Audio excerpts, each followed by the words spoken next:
Central government Mudra పథకాన్ని అనుకరిస్తూ భారీ స్కామ్కు పాల్పడ్డ నిందితుడు రామదాసప్ప నాయుడుతో పాటు ఆయన కొడుకు సాయి కిరణ్ జైలు పాలయ్యారు. అధిక వడ్డీలు ఆశ చూపి ఏజెంట్ల ద్వారా రైతులు, కూలీలు, మహిళల నుంచి 140 కోట్ల నిధులు సేకరించారు. డమ్మీ బ్యాంకు పెట్టి కోట్ల రూపాయలు కొల్లగొట్టి పోలీసులకు చిక్కారు తండ్రి కొడుకులు.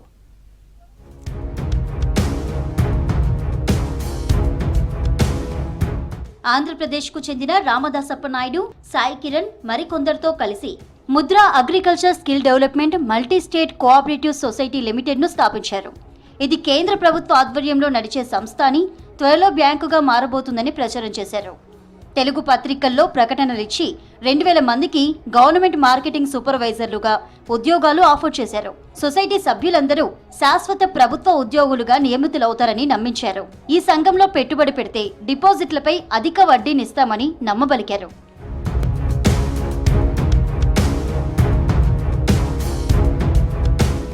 ఈ ప్రకటనలను నమ్మి తెలుగు రాష్ట్రాల నుంచి చాలా మంది నిరుద్యోగ యువకులు దరఖాస్తు చేసుకున్నారు. వారి నుంచి ఒరిజినల్ సర్టిఫికెట్లతో పాటు ₹1,00,000 డిపాజిట్గా తీసుకున్నారు. ఆ తర్వాత తెలంగాణ, ఆంధ్రప్రదేశ్లలో 330 బ్రాంచ్లను ఓపెన్ చేసి 1600 మంది ఉద్యోగులను నియమించారు. వీళ్ల నుంచి సెక్యూరిటీ కింద షేర్ క్యాపిటల్, ఇన్వెస్ట్మెంట్ బాండ్ల పేరుతో భారీగా డబ్బులు సేకరించారు. మార్కెటింగ్ సూపర్వైజర్లుగా చేరిన వాళ్లకు సొసైటీలో డిపాజిట్లు చేయాలని టార్గెట్లు పెట్టారు.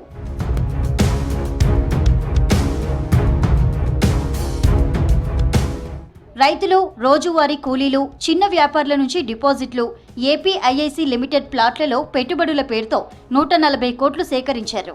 తర్వాత సొసైటీలో డిపాజిట్ చేసిన వారికి తిరిగి చెల్లింపులు కూడా చేయకుండా, ఉద్యోగుల వద్ద తీసుకున్న సెక్యూరిటీ డిపాజిట్లు వెనక్కి ఇవ్వకుండా బెదిరింపులకు పాల్పడ్డారు నిర్వాహకులు.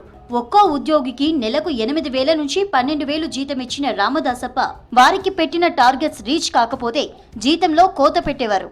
దీంతో కొందరు ఉద్యోగాలు మానేసి తమ సర్టిఫికెట్లు, డిపాజిట్ సొమ్ము ఇవ్వమని కోరితే వాళ్ళని వేధించేవారు.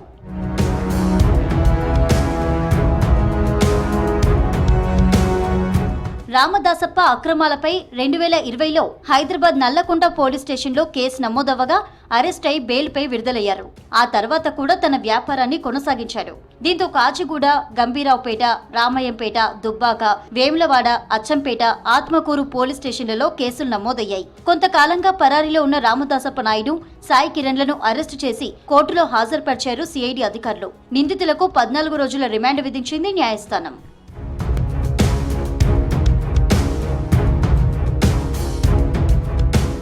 సొసైటీ 330 శాఖలకు పెరిగి 1600 మంది ఉద్యోగులు, 2000 మందికి పైగా బాధితులు ఉన్నారన్నారు తెలంగాణ సిఐడి చీఫ్ చారు సిన్హా.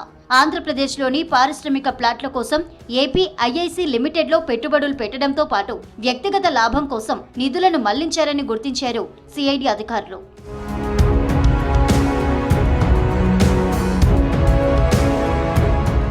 ముద్రా రుణాల పేరుతో మోసం చేస్తున్న నల్గొండ జిల్లా నకిరేకల్కు చెందిన షేక్ జానీని అరెస్టు చేశారు సెంట్రల్ జోన్ టాస్క్ ఫోర్స్ పోలీసులు. అతనిపై హైదరాబాద్లో 7 కేసులున్నాయని చెప్పారు. కోవిడ్ సమయంలో ఉద్యోగం కోల్పోవడంతో ప్రభుత్వ పథకాలపై యూట్యూబ్లో చూసి అవగాహన పెంచుకున్నాడని చెప్పారు పోలీసులు.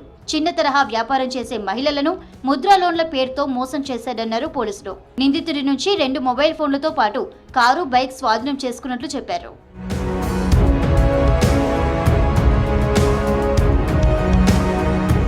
సేకరించిన 140 కోట్ల రూపాయలను ఎక్కడికి తరలించారు, ఇతర లబ్ధిదారులు ఎవరున్నారనే కోణంలో దర్యాప్తు చేస్తోంది సిఐడి.